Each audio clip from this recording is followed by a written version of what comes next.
Hey guys, welcome back. I'm Faye, and this is how I keep myself accountable planning a trip to Japan. Today is day 88. Our fundages have not changed since yesterday, and we have had an issue.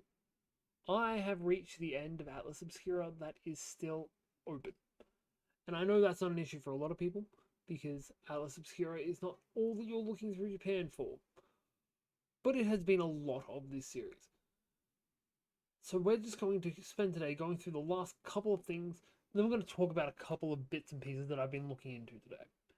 So, the last few things we have two that are still open, one that is closed but is such a dope idea, I had to bring it up.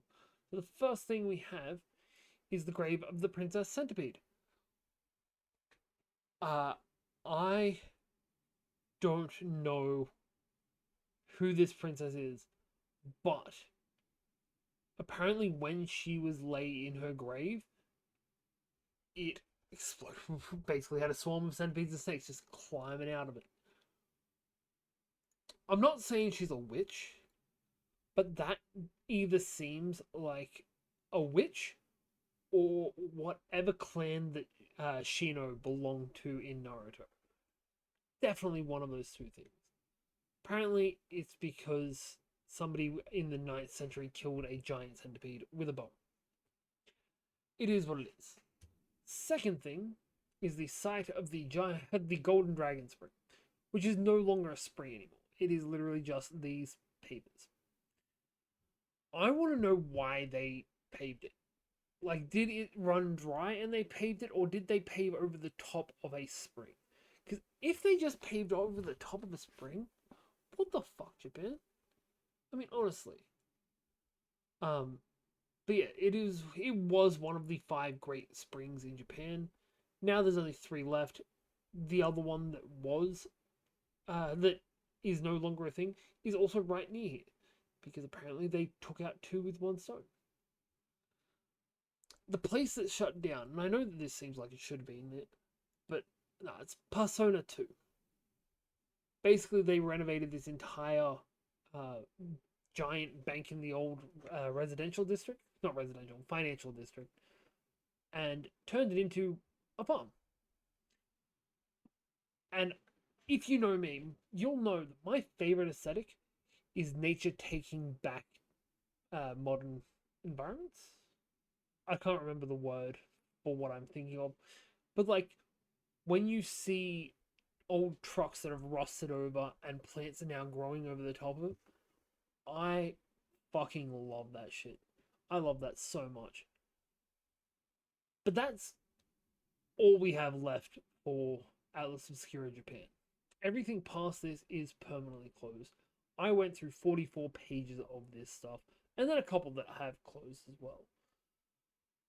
Now for the stuff that we actually looked into that are logistics, because at this point I'm going through weird places trying to find information and find suggestions.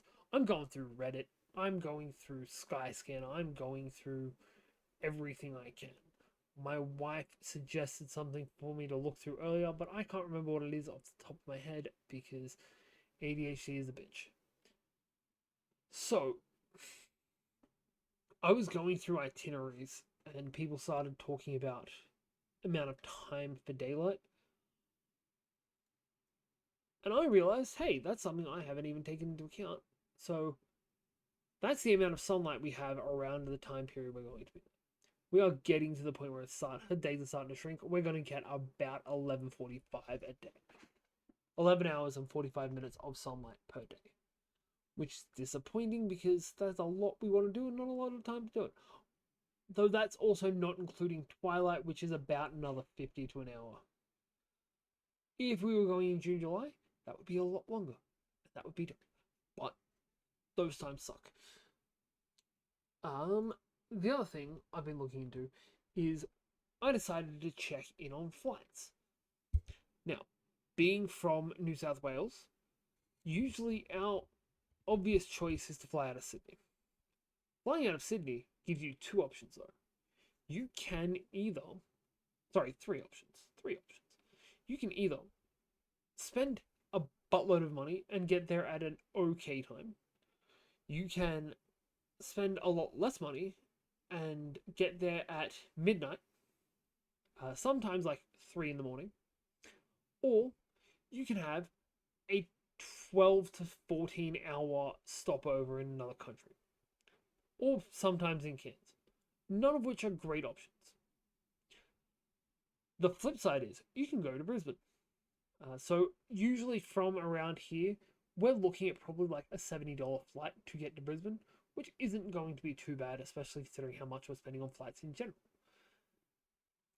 I found out the problem with flying out of Brisbane is the opposite from the problem of flying out from Sydney. The problem of flying out from Brisbane is you get there at midnight.